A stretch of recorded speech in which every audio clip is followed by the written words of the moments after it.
सिंध का शहर उमरकोट अपने इस किले की वजह से अहमियत का हामिल है। उमर वो बादशाह था जिसने ये किला बनवाया और कोट के मायने किला यानी उमरकोट का किला। एक राय के मुताबिक ये किला उमर मारवी कहानी के मरकजी किरदार उमर सुमरो ने तामीर करवाया था, वही बादशाह जिसने मारवी को जबरदस्ती अगवा किया था। जबकि दूसरी राय के मुताबिक ये किला 11वीं सदी में यहाँ के राजपूत हुक्मरान राणा अमर सिंह ने तामीर करवाया था। कहते हैं कि उमरकोट शहर भी उसी ने बसाया था। इस किले के अंदर शहर की निगरानी के लिए एक बुलंद बुर्जी बनाई गई थी जहां 7 तोपें नस्ब हैं, जबकि दरमियान में एक डंडा लगा है जिसके बारे में ख्याल है कि यहाँ लोगों को फांसी दी जाती थी। कहा जाता है कि उमर सुमरो ने मारवी को इसी किले में कैद किया था। शाह अब्दुल लतीफ भटाई ने अपनी शायरी का बड़ा हिस्सा इस कहानी पर लिखा है। कहानी ऐसी है कि मारवी का ताल्लुक थर के खाना बदोश कबीले से था। मारवी की शादी तय हुई तो इलाके की बाअसर शख्सियत को सदमा हुआ।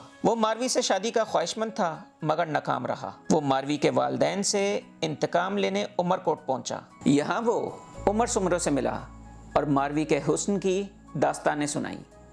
उमर ने मारवी को किसी भी सूरत हासिल करने की ठान ली। मारवी एक दिन अपनी सहेलियों के हमरा भालवा गांव के इस कुएं से पानी भर रही थी तो उमर सुमरो उसको जबरदस्ती उठाकर ले गया और उसे शादी की पेशकश की। उसने मारवी को इसी किले में कैद किया और शादी के बदले हर किस्म की लालच दी, मगर मारवी ना मानी। आखिर में मारवी सब कुछ खाना छोड़ देती है और बीमार हो जाती है। जब उमर दोबारा शादी की दरख्वास्त करता है तो मारवी जवाब देती है कि अगर मैं अपने वतन की याद में दम तोड़ दूं तो मुझे वहां छोड़ आना। मारवी की अपने वतन से मोहब्बत के इस जज्बे को शाह अब्दुल लतीफ भटाई ने शाहजो रसालों में उजागर किया है। बिलाखिर उमर मारवी को रिहा कर देता है और उसके गांव इज्जत और तकरीम के साथ वापस भेजता है। एक राय के मुताबिक जब मारवी गांव पहुंचती है तो उसके गांव वाले उसकी पाकदामनी पर शक करते हैं। वो दुआ करती है कि जमीन फट जाए और वो उसमें समा जाए। दूसरी राय के मुताबिक उमर उसको बहन बनाता है